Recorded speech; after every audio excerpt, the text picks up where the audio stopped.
Bismillahirrahmanirrahim. Alhamdulillah, wassalatu wassalamu ala Rasulillah wa ala alihi wa sahbihi wa ala. Alhamdulillah, dengan izin Allah kita syukur bisa kembali berkumpul ya di sore hari ini untuk sama-sama mengkaji konsep pendidikan Islam. Tapi tidak hanya mengkaji ya, berikutnya kita coba untuk berusaha menerapkannya ya dalam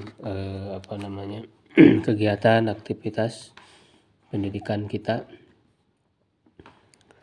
yang insya Allah di kesempatan kali ini panduan kitab Ar-Rasulul Mu'allim ya, Rasul sang guru, sang pendidik ya, wa asalibuhu fit ta'lim, dan metode beliau dalam pengajaran.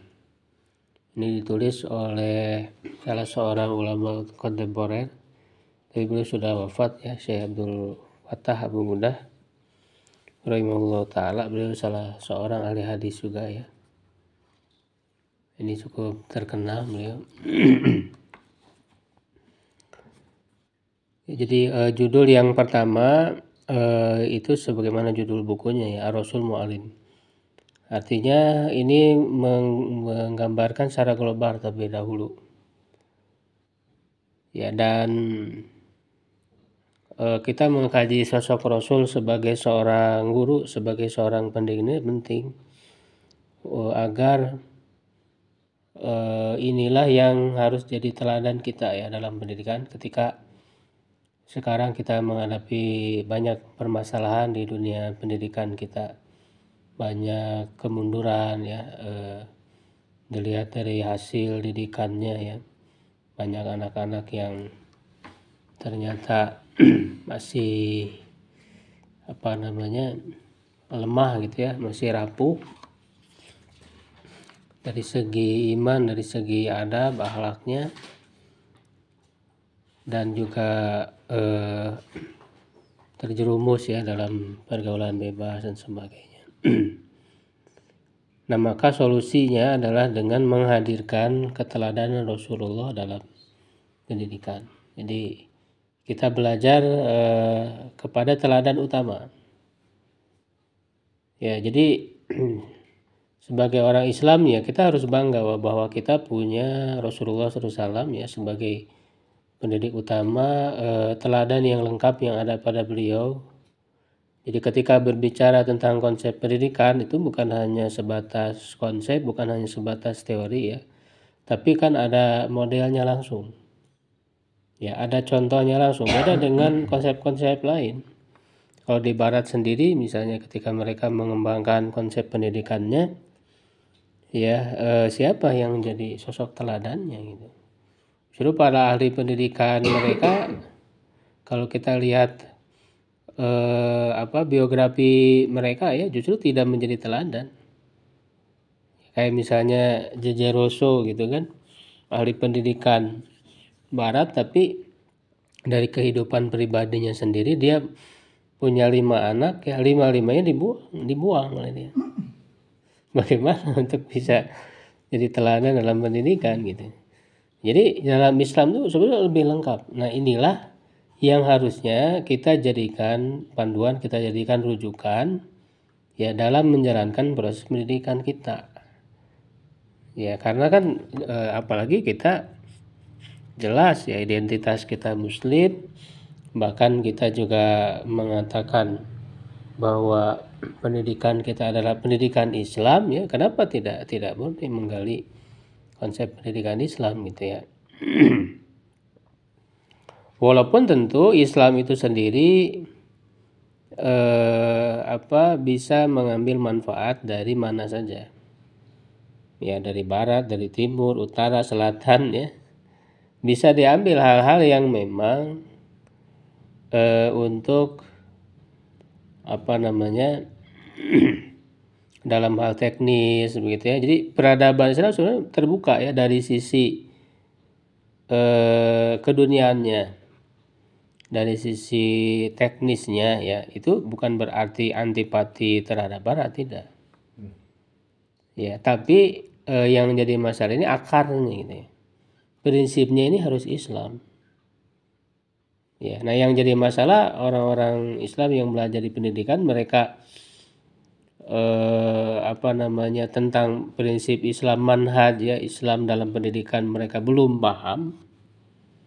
Ya, lalu kemudian belajar sistem barat. Sehingga tidak sedikit yang sebetulnya bertentangan. Ya, kalau ada yang baik yang tidak bertentangan dengan manhaj Islam dari barat, bisa diambil. Dari mana saja bisa diambil. Kita tidak antipati. Karena Rasulullah sendiri ketika membangun peradaban Islam ini, ketika misalnya strategi perang, kan ada yang diambil dari peradaban Persia, ya, misalnya Salman Al-Farisi itu mengusulkan dibuat parit, ya, Khandaq. Itu kan dari peradaban mana? Dari peradaban Persia, tapi dipakai oleh Rasul. Nah, kalau itu dalam hal strategi perang, dalam hal teknis. Jadi tidak menutup diri. Islam itu membuka, ya, bisa menerima selama itu bermanfaat, ya, bisa digunakan. Termasuk juga membuat mimbar, itu dari mana? Itu dari peradaban Habasyah. Membuat cap misalnya, ya. Ketika Rasul akan mengirimkan surat-surat beliau ke raja-raja itu, ya, mereka, ya, stempel, ya, mereka tidak akan menerima kalau tidak ada stempelnya. Maka Rasul membuat stempel. Itu dari peradaban Romawi, kan. Begitu. Nah, begitu juga dalam bidang pendidikan ada hal-hal yang prinsip, ya, yang sawabit di dalam Islam yang pokok, ya. Dan ada hal-hal yang tidak prinsip. Ya, ada hal-hal yang mutaghayyirat, ya. Nah, itu bisa, ya, kita menerima dalam sisi itu. Ya, yang jadi masalah orang belajar pendidikan yang prinsip ini yang mereka tidak tahu, tidak betul-betul memahaminya, gitu kan.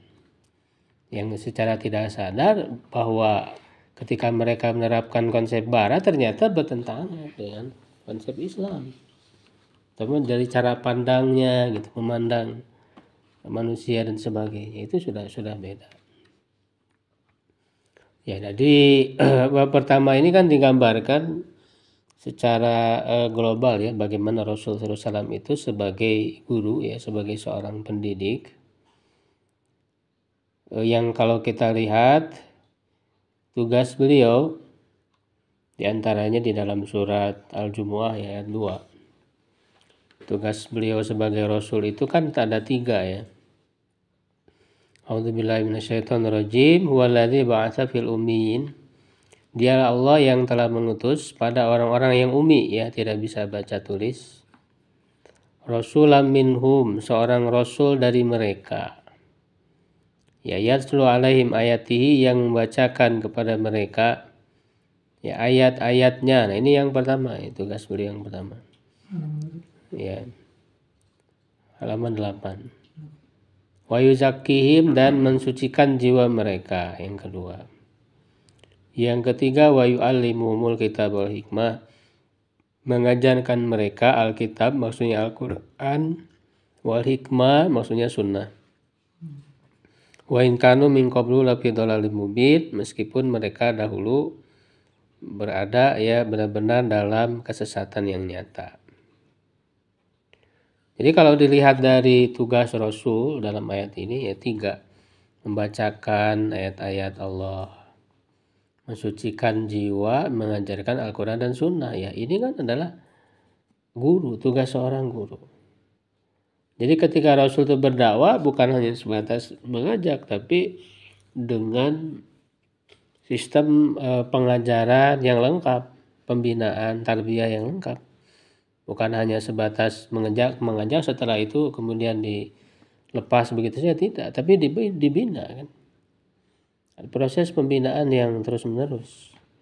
Sehingga Rasul adalah sosok seorang pendidik, ya, murabbi. Ini mirip dengan di surah Al-Baqarah juga ada, ya. Al-Baqarah juga kama arsalna, ya, itu ayat berapa saya lupa. Kama arsalna fikum rasulan minkum yaslu alaihim ayatihi wa yuzakkihim wa yu'allimul kitab wal hikmah. Ya, wa yu'allimuhum malam ta'lamun dan juga mengajarkan apa yang belum kalian ketahui.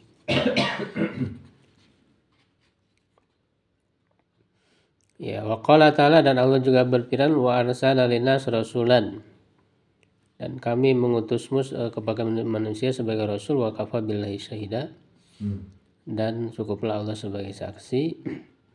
Wa qala ta'ala aidan, wa ma arsalnaka illa kafatan linnas, kami tidak mengutusmu kecuali kafah, ya, menyeluruh bagi manusia, basyiron sebagai pemberi kabar gembira, wa nadhiron dan sebagai pemberi peringatan, walakin aktsarun nas la ya'lamun, tapi kebanyakan manusia tidak mengetahuinya.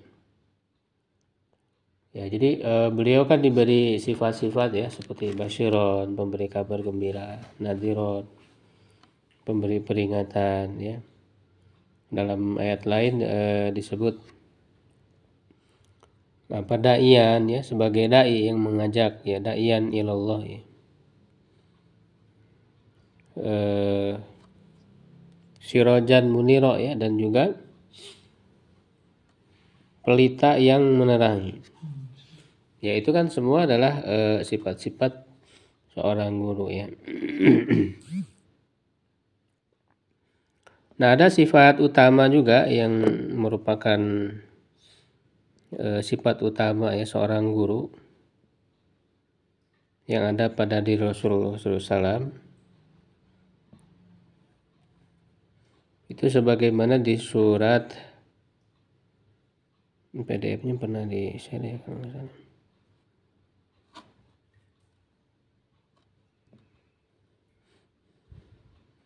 Yang surat At-Taubah itu, ya.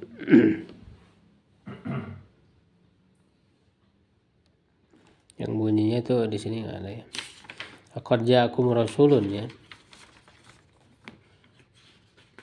Laqad ja'akum rasulun min anfusikum, sungguh telah datang kepada kalian seorang rasul dari diri kalian. Harisun azizun alaihi ma anittum, ya. Ya kan? Ini sebenarnya ayat ini mencerminkan sifat utama seorang guru. Ya, sifat utama seorang guru ini di surah At-Taubah ayat 128. Jadi yang pertama, azizun alaihi ma anittum, terasa berat, ya, olehnya penderitaan kalian. Ya, jadi punya kepekaan, gitu, ya. Jadi terdorong dari merasakan penderitaan, ya, yang dirasakan oleh masyarakatnya, ya, oleh generasi penerusnya, ya. Jadi ada kepekaan, gitu, ya, hati mereka, ya, tidak tenang, gitu, gelisah, gitu, ya. Ada dibentuk dari kegelisahan, diawali dengan kegelisahan melihat anak-anak misalnya yang belum terdidik, gitu kan. Jadi ingin, gitu kan, rasanya ingin mengubah, gitu, mereka. Jadi berawal dari kegelisahan. Kalau kita punya kegelisahan, punya kepedulian terhadap kondisi yang ada sekarang, gitu, nah itulah sifat utamanya dari situ awalnya. Azizun alaihi ma anittum. Ya, baik itu tadi, ya, penderitaan dari segi akhlak mereka yang masih rendah, yang masih terbelakang, dari segi kebodohan mereka, gitu, ya. Mereka masih belum berilmu. Ya, maka dari dorongan itu punya kepekaan, kegelisahan dan juga kepedulian, ya. Ya, maka mendorong mereka untuk mengajar, ya, mendidik mereka. Yang kedua, harisun alaikum, punya semangat, punya kesungguhan. Jadi ketika sudah ada rasa kepedulian, ya, kegelisahan dengan realita yang ada. Ya, yang kedua, ketika ingin mengubah mereka, ya, berdakwah kepada mereka, mendidik mereka, itu menjalankannya dengan penuh kesungguhan. Ya Rasulullah itu kan luar biasa dalam mendidik umat itu. Ya kesungguhannya luar biasa.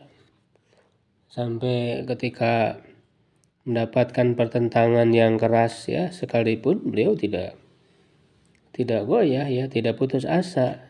Ya, beliau harus dilempari batu, berdarah-darah ya ketika ke Taif itu diantaranya. Bahkan sampai anak-anak, wanita, budak-budak dikumpulin berbaris ya untuk mengusir Rasulullah, melempari batu kepada Rasulullah sampai Rasul berdarah ya, sendal beliau sampai berlumuran darah. Ini pengeroyokan zaman dulu rasanya. Iya. Itu setelah Rasul 10 hari diberi waktu di Taif itu untuk mendakwah. Tidak ada satupun yang menerima dakwah Rasul. Ya setelah itu diakhiri dengan pengusiran tadi. Dengan lemparan-lemparan batu. Tapi ketika ditawari oleh malaikat, ya balikan saja gunung ini menimpa mereka, baik itu riwayatnya bisa menimpa orang Taif itu atau juga menimpa orang-orang Mekah juga yang saat itu sangat memuncak gangguan mereka kepada Rasul, yaitu setelah meninggalnya Abu Thalib ya dan istrinya Khadijah yang membela beliau itu di tahun 10 ya, dinamakan dengan tahun kepedihan, Amul Huzni itu. Ya, tapi kan Rasul menolak tawaran malaikat itu. Ya, aku berharap kan dari belakang mereka, dari sulbi mereka itu lahir keturunan-keturunan yang beriman, yang mau beriman kepada Allah. Ya. Jadi kesungguhan beliau luar biasa dalam mendidik itu. Menghadapi orang-orang Baduy ya, yang kurang adab ya, beliau bersabar luar biasa. Ya, orang-orang yang tidak beradab ya, melalui sentuhan pendidikan beliau itu kan berubah menjadi generasi para pemimpin dunia. Gitu. Itu hebatnya. Nah, kenapa kita tidak terdorong untuk mempelajari apa rahasia gitu kan Rasulullah bisa seperti itu. Nah, inilah yang harus mendorong kita menggali terus. Ya, bagaimana gitu ya pendidikan Rasul SAW itu. Jadi yang kedua, harisun alaikum, punya kesungguhan, semangat yang tidak ada batasnya ya untuk terus. Bahkan kan digambarkan kepedulian Rasul kepada umatnya itu sangat semangat ingin agar umat ini selamat gitu kan. Ya, itu seperti mengingatkan kepada laron ya yang mendekati api itu. Ya, karena kan biasanya mereka senang gitu kan dengan api itu. Padahal ketika mereka mendekat itu akan terbakar gitu kan. Jadi diberitahu gitu agar jangan mendekat. Nah, jadi Rasul itu seperti ya itu, jadi berdakwah kepada umatnya itu ya agar jangan mendekati api neraka itu. Orang-orang itu kan berjalan menuju ke neraka itu, ke dalam api itu. Maka Rasulullah dengan sungguh-sungguh ingin membuat agar mereka jangan mendekati api itu.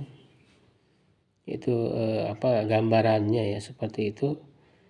Bagaimana Rasulullah SAW sangat ingin, bahkan kan dalam ayat lain disebut Rasul itu sangat ingin menjadikan semua umatnya itu beriman. Ya, sampaikan oleh Allah tidak mungkin gitu kan. Ya, walau harasta kan, gitu. Kalaupun kamu bersungguh-sungguh tetap mereka tidak akan semua beriman. Ya. Bahkan kan ada juga menyebut bahwa Rasul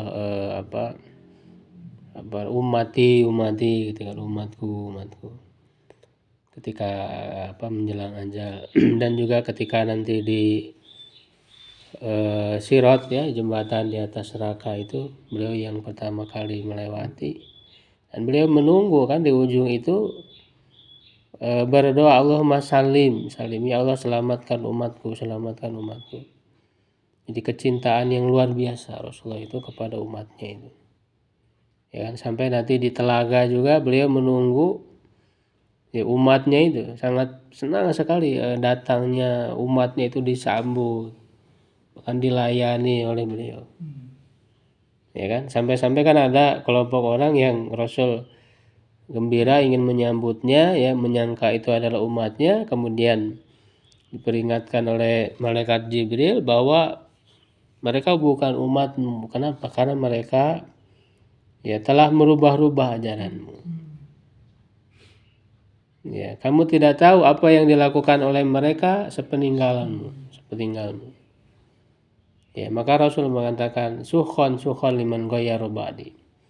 Menjauhlah orang yang merubah-rubah setelah aku. Ya, merubah-rubah ini kan bisa dua makna. Pertama, orang-orang yang murtad dari Islam. Karena kan selepas Rasul wafat, itu Jazirah Arab itu dipenuhi dengan orang-orang yang murtad. Itu yang dijadikan Syiah ini mungkin saja sahabat ini kan itu ya dicaci maki mungkin pendahuluan mereka kadang gitu. Kalau sahabat-sahabat utama beliau tidak murtad, itu orang-orang yang baru masuk Islam. Kan ada masa berbondong-bondong kan orang masuk Islam. Ya dulu Nabi dinilahi Abu aja. Itu kadang saat mengkafirkan sahabatnya dari itu dipakai. Kalau sahabat utama enggak murtad. Itu yang baru masuk Islam, yang belum kuat imannya. Jadi dianggapnya Islam itu ya ketika Rasul masih hidup, Rasul sudah tidak ada, berarti selesai Islam. Makanya juga ada muncul nabi palsu, ya ada Musailamah al-Kadzdzab, ya kan, ada Aswad al-Ansi, ada perempuan juga jadi ngaku nabi kan, Sajah itu. Tadinya musim itu berbalik lagi. Ya nanti kan diperangi oleh Abu Bakar. Itu peran Abu Bakar itu kan memerangi orang-orang yang murtad. Ya disebutnya kan ya Harbur Riddah, ya perang Riddah itu memerangi orang yang murtad. Banyak juga yang kembali lagi. Ya ada yang mengikuti nabi palsu, keluar dari Islam, ada juga mereka yang menolak membayar zakat. Itu juga sama diperangi juga oleh Abu Bakar. Jadi menyangkanya zakat itu untuk Rasul gitu. Ya, Rasul udah nggak ada, ya sudah, berarti kan ketika ditagih untuk membayar zakat mereka menolak. Itu yang maknanya yang pertama. Makna yang kedua, merubah-rubah setelah Nabi itu juga adalah melakukan bid'ah. Bid'ah dalam agama yang justru diperingati oleh Nabi SAW. Jadi kita nggak usah alergi dengan istilah bid'ah. Karena istilah bid'ah itu kan diucapkan oleh Nabi sendiri. Masa kita alergi dengan istilah yang diucapkan oleh Nabi? Iya, ya cuman tentu kita juga tidak boleh sembarangan gitu ya menerapkan kata bid'ah yang tidak pada tempatnya. Pada tempatnya gitu. Itu juga yang membuat orang marah gitu. Akhirnya malah antipati terhadap istilah bid'ah gitu. Ya padahal aslinya diperingatkan oleh Nabi. Nah itu kan kebidahan setelah itu banyak muncul dalam akidah, dalam amalan-amalan, ya termasuk diantaranya Syiah itu adalah termasuk bid'ah, para ahli bid'ah, walaupun mereka mengaku Islam. Berarti bid'ah itu bukan hanya dalam terminologi fikih tadi, Bukan. dalam akidah pun ada. Ya. Kalau dalam fikih sebetulnya perbedaan pendapat itu tidak masuk kategori bid'ah, kullu bid'atin dhalalah. Kecuali yang benar-benar baru tadi. Ya, jadi bid'ah itu ada dalam kategori akidah dan ada dalam ibadah. Oh, konteks ibadah. Ya, ibadah yang tidak disyariatkan oleh Nabi. Oh, begitu. Bukan sebetulnya itu melanggar syariat, bukan lagi masuk pada wilayah fikih ya yang ditoleransi. Karena wilayah fikih ada perbedaan pendapat, itu sebenarnya bukan termasuk bid'ah. Kalau bid'ah ini memang menentang syariat secara dasar dalam hal baik dalam akidah atau ibadah, amalan. Ya, yang sebetulnya para ahli fikih itu sepakat menolak bid'ah. Menentang bid'ah itu semuanya juga para ahli fikih itu. Nah, cuman kadang kita karena mungkin ya kurang memahami, ya tidak menempatkan hal-hal yang sebetulnya ini perbedaan fikih yang memang ada potensi untuk dipahami berbeda, ya kemudian dianggap bid'ah dan sebagainya. Ya, yang bid'ah itu sendiri kalau baca hadis kullu bid'atin dolalah. Gitu ya. Nah, ini perlu didalami juga. Ya, jadi itu menunjukkan kesungguhan Rasulullah SAW ya untuk mendidik umatnya. Jadi ketika kita ingin meneruskan perjuangan Rasul menjadi para dai, para pendidik umat, ya harus mewarisi semangat itu. Jadi kita serius gitu. Karena orang-orang kan ketika terjun dalam dunia pendidikan menjadi orang-orang yang aktif dalam pendidikan ini tidak betul-betul gitu serius. Orang ingin mendidik gitu ya. Apalagi sudah punya orientasi-orientasi yang lain. Ya, tergiur harta dan sebagainya. Ya akhirnya nggak serius nih. Ya hanya formalitas saja kan banyaknya. Tidak betul-betul serius mendidik. Karena mendidik itu butuh keseriusan. Nah, itu nanti kita juga ingin mencari ya para guru-guru ya kutab diantaranya juga yang memang punya keseriusan dalam mendidik itu. Serius mendidik. Ya kesungguhan, bukan hanya sebatas untuk mencari nafkah gitu kan, untuk profesi, bukan hanya itu. Jadi butuh keseriusan, kesungguhan. Ya harisun alaikum. Yang ketiga bil mu'minina raufur rahim. Ya punya kasih sayang. Nah ini modal. Ya, modal utama menjadi seorang pendidik itu ya dia punya raufur rahim, lemah lembut dan berkasih sayang kepada orang-orang beriman. Ya, karena kan Rasul Allah sudah mengatakan wa ma arsalnaka illa rahmatan lil alamin. Memberikan rahmat bagi seluruh alam. Ya, kalau tidak ada ini modal utama guru. Kalau guru nggak punya rasa sayang, nggak bisa dia jadi guru. Kasar dan sebagainya nggak bisa. Karena ini sifat dasar, sifat utama ya bagi seorang guru itu. Ya walaupun tentu nanti sifat kasih sayang itu bukan berarti lembek gitu kan, lemah, bukan. Ya ada ketegasan dan sebagainya, tapi memang didasari dengan kasih sayang karena memang tujuannya kan mendidik. Nah, kadang-kadang ini salah menempatkan juga, Pak. Ya keras gitu, terlalu keras akhirnya hilang rasa kasih sayangnya itu. Padahal kalau kasih sayang dipahami dengan baik ya, lalu nanti juga ada ketegasan ya, dia akan seimbang. Ya, dia akan seimbang, tidak berlebihan. Ya, maka dengan kesungguhan kita dalam mendidik dengan berbagai metode, ya itu juga karena kita punya rasa kasih sayang kepada mereka, ya tidak ingin mereka itu menjadi anak-anak yang tidak beradab gitu kan, anak yang fasik dan sebagainya. Termasuk juga dakwah itu sebetulnya kan landasannya adalah kasih sayang. Ya kasihan kepada mereka yang berada dalam kesesatan. Makanya kalau dakwah tidak dilandasi dengan rahmah kasih sayang, nah ini nanti jadi keliru. Justru malah yang timbul malah permusuhan, keras gitu dan sebagainya. Tidak tahu fikih dakwah. Ya jadi sebetulnya bukan dakwah, hanya yang nampak justru malah banyaknya kan membuat keributan, ngajak ribut gitu kan kepada orang itu, memusuhi semua bid'ah, semua sesat, keliru. Justru dakwah itu landasannya rahmat, kasih sayang, termasuk juga dalam tarbiyah, dalam pendidikan.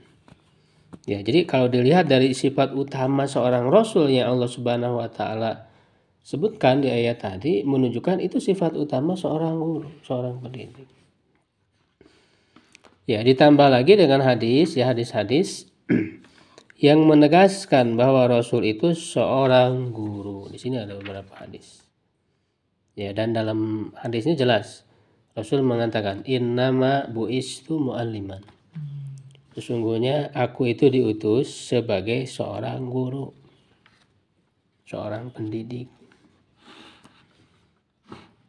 Ya, jadi ketika Rasul mengatakan seperti itu harusnya ya, oh Rasul itu guru ya, berarti kita harus belajar kepada Rasul bagaimana beliau menjadi seorang guru. Ini ada beberapa hadis. Yang pertama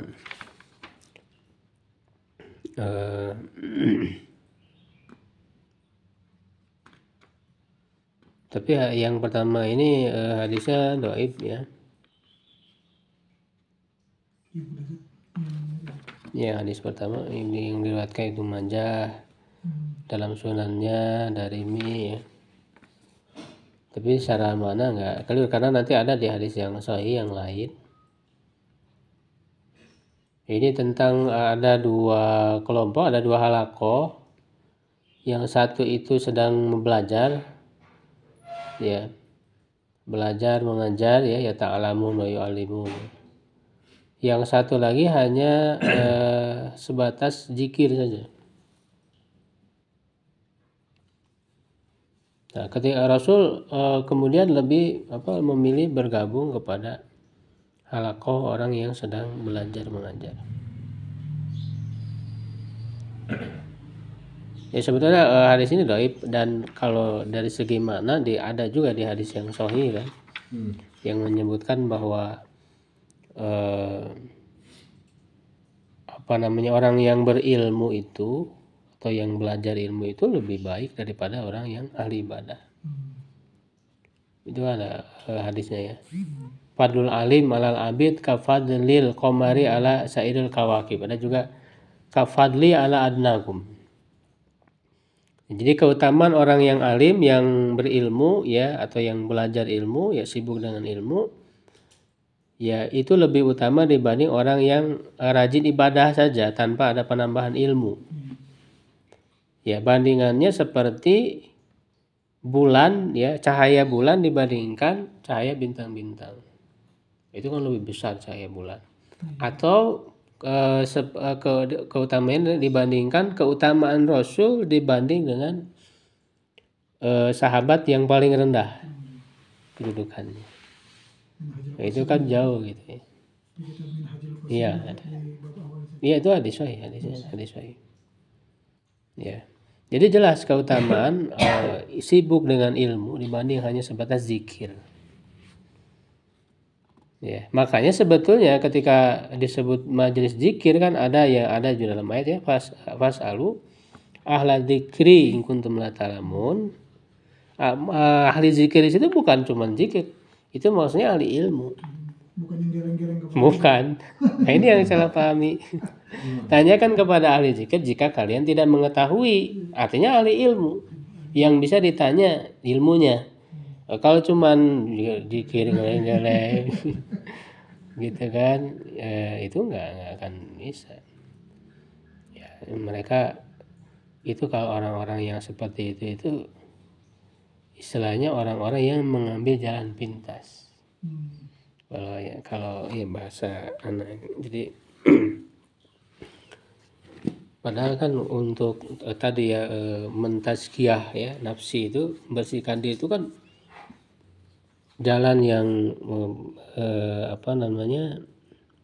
perlu kesungguhan gitu ya untuk mensucikan diri itu. Ini orang-orang yang tarekat ya, orang-orang sufi, mereka ingin ngambil jalan pintas. Hanya dengan mengucapkan zikir beberapa kali gitu.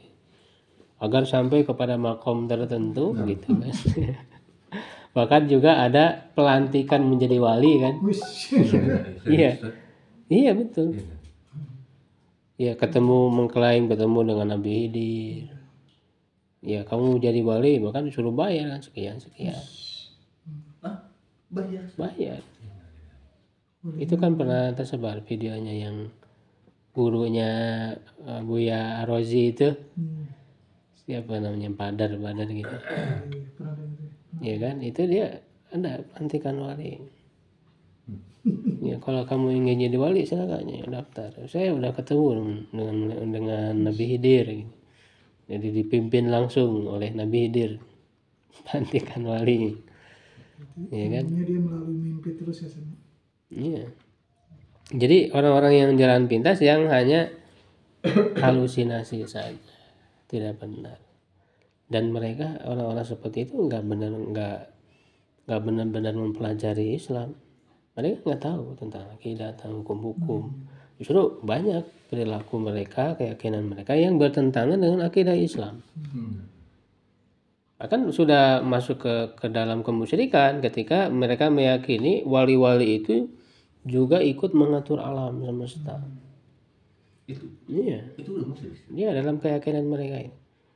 Yang menyimpang ya, tapi tidak semua orang yang menjalani tasawuf tuh seperti itu, ada yang benar. Apalagi kalau kita lihat kitab-kitab para ulamanya tidak menyimpang. Ini praktek-praktek yang ada justru banyak menyimpang. Ya kan ada disebutnya wali gaus gitu kan. Apa itu? Iya, ada wali kutub. Iya itu jadi wali-wali yang dianggap mereka hidup. Ya, mereka ikut mengatur alam semesta ini. Berarti kan menyekutukan Allah itu. Mengatur alam. Ya. Gitu. Nah, jadi justru Rasul mendorong belajar Islam yang benar. Ya, justru orang-orang yang ikut tarekat kayak begitu itu pengikutnya nggak didorong untuk belajar. Ya, kamu udah rutinkan aja ini zikir yang mereka buat sendiri kan. Ya ada yang apa? Itu ribuan sekarang zikirnya. Iya. Ratusan ribuan. Itu kan mereka nggak didorong untuk belajar agama. Padahal orang itu Rasul mendorong untuk belajar agama Islam Mereka ini. belajar agama sih atau gimana sih? Ya itu tadi mereka ingin ngambil jalan pintas. Belajar agama kan capek, Capeknya. sulit gitu ya, harus belajar bahasa Arab dan sebagainya. Padahal Imam Bukhari luar biasa. Ya, jadi mereka menganggap cukuplah dengan zikir ini juga. Itu keyakinan ini saat ilmu laduni teh aja kan maksudnya. Nanti akan dikasih. Ya salah, bukan begitu. Ilmu laduni nggak begitu. Itu kan halusinasi mereka aja. Justru ilmu laduni itu ya belajar dulu ilmu, ya kan? Setelah belajar ilmu diamalkan. Ketika sudah diamalkan, Allah akan memberikan ilmu yang belum diketahuinya. Makanya itu ada ayatnya kan wattaqullah wa yu'allimukumullah. Takwa kepada Allah, Allah memberikan ilmu. Nah itu laduni itu di situ. Bukan tanpa belajar ya. Bukan tanpa belajar. Ini bukan ujung-ujung bisa. Ujung-ujung. Bim. Ya. Apalagi mereka tazkiyatun nafsi yang keliru, karena makna tazkiyatun nafsi itu yang pertama usaha mensucikan diri, seperti kan Rasul kan tadi itu kan yuzakihim. Ya. Ada tazkiyatun nafsi justru dilarang. Ya apa larangan? Fala tuzakku anfusakum. Itu maknanya jangan menganggap diri kalian sudah suci. Nah itu yang dilakukan oleh orang-orang ini. Itu yang kedua. Mereka menganggap sudah makom tertentu ya. Sudah makrifat, nggak perlu lagi syariat. Itu udah merasa bahwa diri mereka suci. Menganggap diri mereka sebagai wali dan sebagainya. Nah, ini keliru. Ya, jadi ini dorongan ya bahwa Rasul itu mendorong untuk belajar ya ilmu agama yang benar, dan dia lebih keutamaannya jangan jauh daripada orang yang hanya sebatas rajin ibadah tapi tanpa mau semangat untuk memperdalam ilmu, menambah ilmu gitu ya. Kenapa? Karena kalau orang yang ahli ibadah itu ya dia menyangka sudah benar ibadahnya. Ya, padahal belum benar gitu. Padahal makanya setan itu sangat mudah untuk menggoda mereka. Makanya kan ada juga yang menyebutkan satu orang yang ahli fikih, ya kata setan itu, kata iblis, ahsadu alayya gitu ya, min alfi abin. Seorang ahli fikih itu lebih berat bagi setan itu untuk menggoda mereka daripada untuk menggoda 1000 orang yang ahli ibadah saja. Karena ahli ibadah kan dia nggak tahu ilmunya, disangkanya itu ibadah gitu, padahal bukan gitu. Terjerumus pada kebidaan tadi ya. Itu sangat rentan. Cuman rajin ibadah doang. Nah itu sama juga ya, seperti sekarang orang yang anak muda hijrah cuman semangat doang. Iya kan? Mengandalkan semangat doang. Justru harus barengi dengan kesungguhan untuk belajar agama, menuntut ilmu agama secara serius. Ya, yang kedua bersama dengan istri ya, ini kisah dengan istri-istri Nabi kan pernah Rasul itu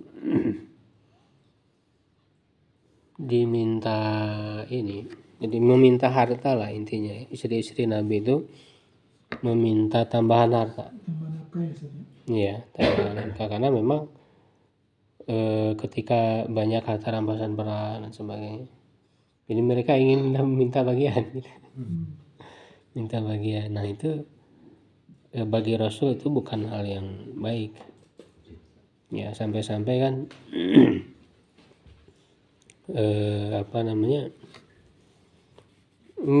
sempat diceraikan gitu istri-istri Nabi itu. Ini kan selama 1 bulan lamanya ya, 29 hari. Nggak ditanya saja istri. Iya, didiamkan, tinggalkan. Sampai kan turun ayat di surat Al-Ahzab itu. Ya, yang memerintahkan ya Nabi kul ya azwajika ya in kuntunna turidnal hayatad dunya fata'alaina ummatikunna ya wa usarrihkunna sarahan jamil. Ya, wahai Nabi, katakanlah kepada istri-istrimu, ya jika kalian menginginkan kehidupan dunia, ya maka kemarilah aku berikan. Jadi minta tambahan harta, ini beri bagi Rasul gitu ya. Mudah kan, Rasul kekasih Allah ya. Bisa aja mudah. Tapi setelah itu aku ceraikan kalian. Ya. Gitu. Balik panggil. Makanya dikumpulin kan jadi Nabi itu dan ditanya satu persatu, dimulai dari Aisyah. Waqad bada'a bi Aisyah di sini. Mulai Aisyah. Ya, coba musyawarahkan dengan orang tuamu gitu kan. Kata Rasul itu. Apakah kamu lebih memilih Allah, Rasulnya dan akhirat? Ya, apakah lebih memilih dunia, harta yang diinginkan? Kan kata Aisyah, masa untuk ini aku harus bertanya kepada orang tua? Ya jelaslah aku memilihmu gitu kata Aisyah itu. Istri tercinta. Gitu. Fakhtarathu radhiyallahu anha, maka Aisyah memilih beliau. Warogibat. Nah, tapi di sini Aisyah itu mengatakan jangan kau ngasih tahu ke istri-istri yang lain bahwa aku itu memilihmu. Jangan kasih tahu istri-istri yang lain gitu ya. Ya, ya mungkin nggak tahu takrik atau apa gitu kan. Tapi Rasul mengatakan, nah ini beliau mengatakan innallaha lam yab'asni mu'annitan wala muta'annitan. Sungguhnya Allah itu tidak mengutusku sebagai orang yang menyulitkan ya atau yang memadaratkan yang lain. Jadi tidak mau memadaratkan, menyulitkan dan menyakiti, mu'annitan dan wala muta'annitan. Walakin bahasani mu'aliman muyasiron, tapi dia mengutusku sebagai guru. Nah ini yang memberi kemudahan. Ya, jadi maksudnya kalau nanti ada istri yang bertanya kepada beliau bagaimana sikap Aisyah, apakah memilihnya, ya Rasul menjawab aja.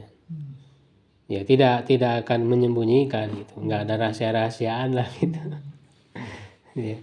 Ya, jadi itu ya bagaimana di sini mencerminkan Rasul itu mendidik istri-istrinya. Jadi sebetulnya kan peristiwa ini juga menunjukkan bagaimana Rasul sebagai pendidik di keluarga, mendidik istri-istrinya.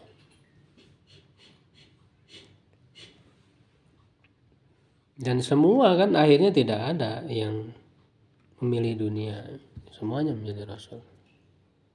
Ya, kembali kepada Rasul. Ya, nah itu hadis yang kedua ya. Ini sahih hadis ini. yang menegaskan bahwa Rasul itu seorang guru dan ini konteksnya dalam keluarga ya, guru dalam keluarga terhadap istri-istri beliau. Kemudian yang ketiga ada contoh juga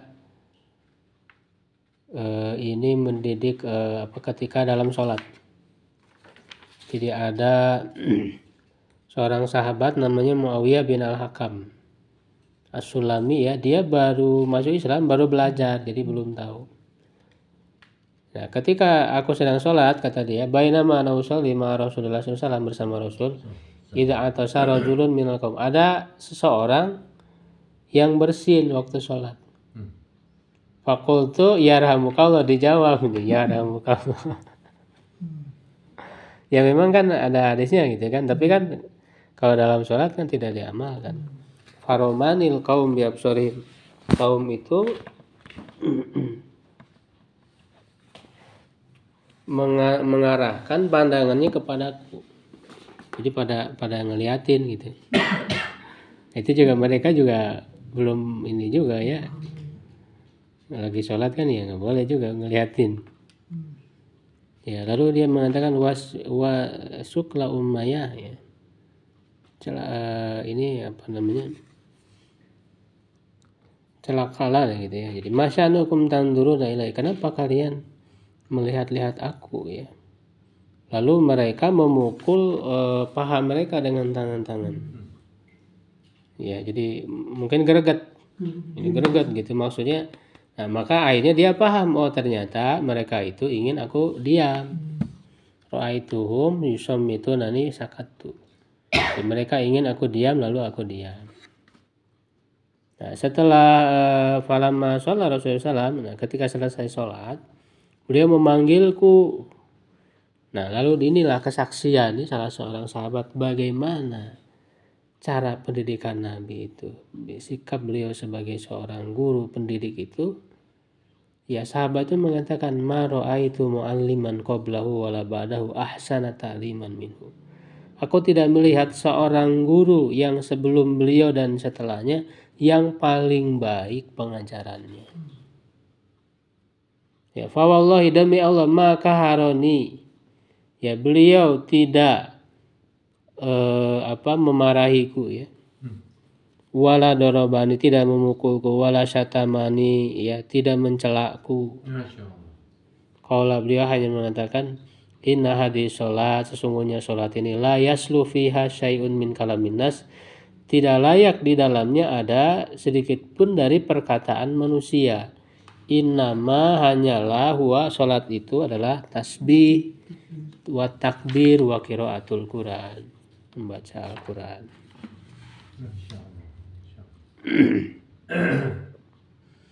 Ya, jadi kalau orang baru belajar ya tentu kita harus sabar.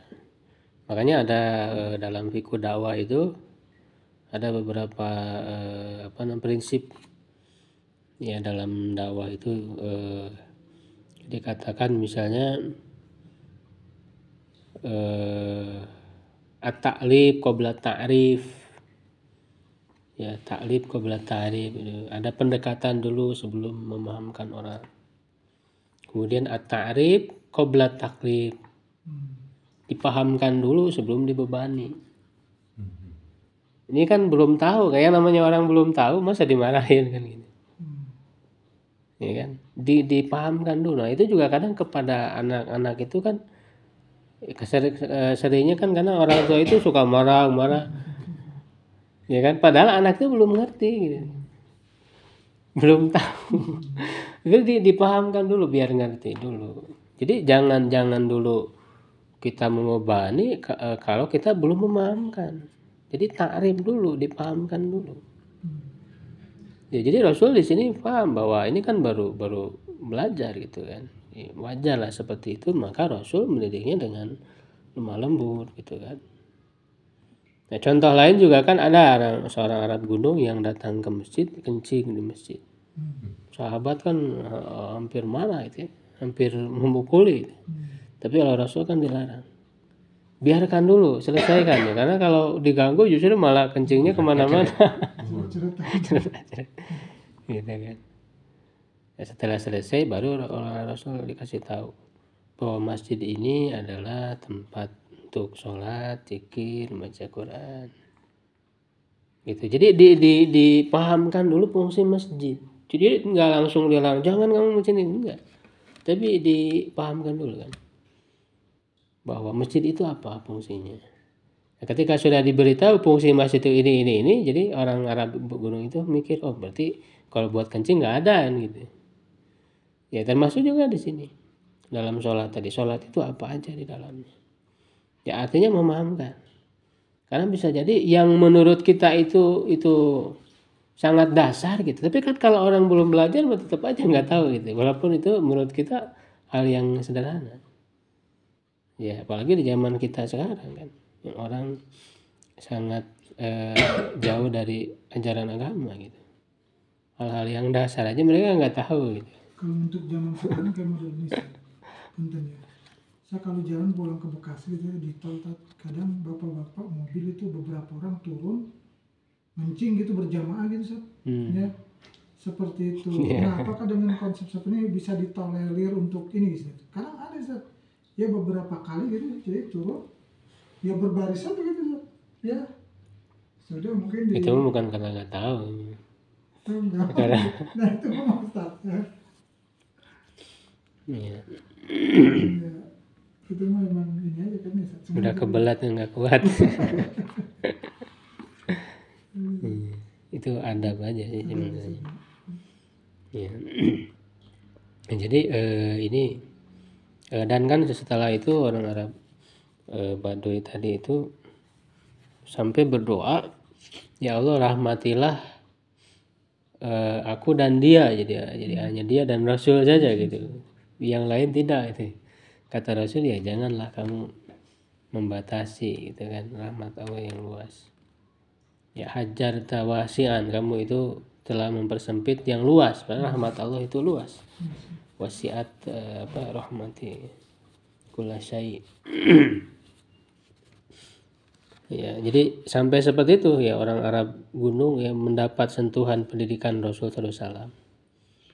Ya, nah, saya kira kalau yang kita hadapi sekarang anak didik ya itulah masih jauh lah di bawah orang-orang Arab gunung dulu ya dari segi adab lah di orang Indonesia ya. Walaupun tentu ya nakal juga gitu kan anak-anak Indonesia itu. Ya artinya kita jangan putus asa. Dan memang betul-betul orientasinya kita mendidik adab. Ya. Itu kalau misalnya ada mereka begitu tapi kita biarkan ya nggak akan ada perubahan. Nah, nanti kita bahas ya konsep tuntab. Insyaallah bagaimana pendidikan anak itu yang harus diutamakan. Ya, jadi jangan dulu fokus ke kemampuan secara kognitifnya dulu. Ya, tapi mulai dari hatinya dulu. Ini anak udah buat sedikit coretan ya gambaran ya.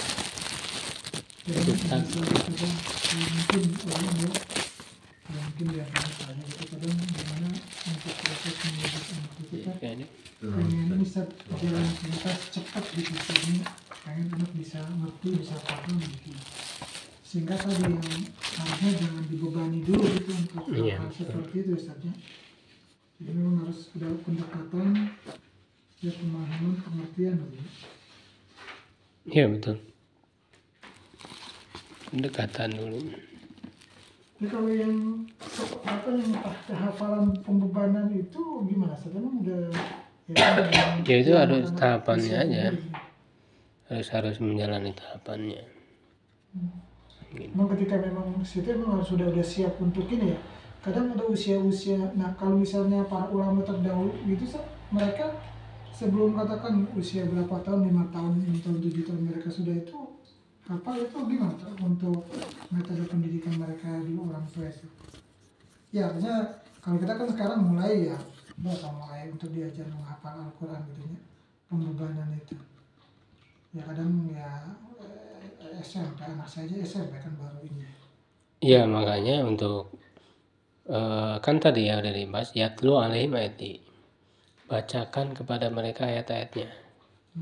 Nah itu membacakan ini bahkan kan sejak dalam kandungan juga kita perdengarkan gitu ayat Quran gitu. Setelah mereka lahir gitu. Jadi memang kita beri stimulus dari awal itu sehingga anak itu sudah ada bekal gitu. Sebelumnya itu sudah akrab dengan Quran, dengan ayat Quran. Jangan sampai waktu kecilnya mereka tidak dibiasakan dengan Quran. Nah, ketika udah usia sekolah, kita tuntut mereka menghafal Quran. Padahal sebelumnya kita tidak mengkondisikan mereka. Nah, itu jadi sulit juga kan akhirnya. Sebenarnya waktu anak itu, ini anak saya juga masih usia 3 tahun. Ya, ketika kita ngajarin gitu ya, baca Quran, mereka senang gitu. 3 tahun yang kedua, yang pertama masih. Baru satu. Baru satu. Yang perempuan itu ya. Jadi sebenarnya anak itu sudah ada fitrahnya senang kepada bacaan Quran itu, senang gitu. Karena mungkin bisa jadi kan tadi belum dibiasakan gitu ya sejak kecil, sehingga mereka jadi kaget gitu ya, jadi berat menghafal Quran. Dan juga ditanamkan kesadaran gitu ya, keimanan gitu ya. Sehingga ketika menghafal Quran, kalau sudah tertanam dalam dirinya iman, mengenal Allah, mengenal akhirat gitu kan, kita ngapain di dunia, mereka dengan sendirinya nanti sadar ya bahwa nanti untuk bekal di akhirat itu ya harus menghafal Quran gitu, mendorong agar kita dekat dengan Al-Quran, bahkan bukan hanya menghafal, justru mengamalkan kan isinya. Bagaimana mengamalkan isinya? Pelajari. Nanti dari situ menjadi dorongan bagi mereka itu untuk kemudian terus mempelajari. Ya.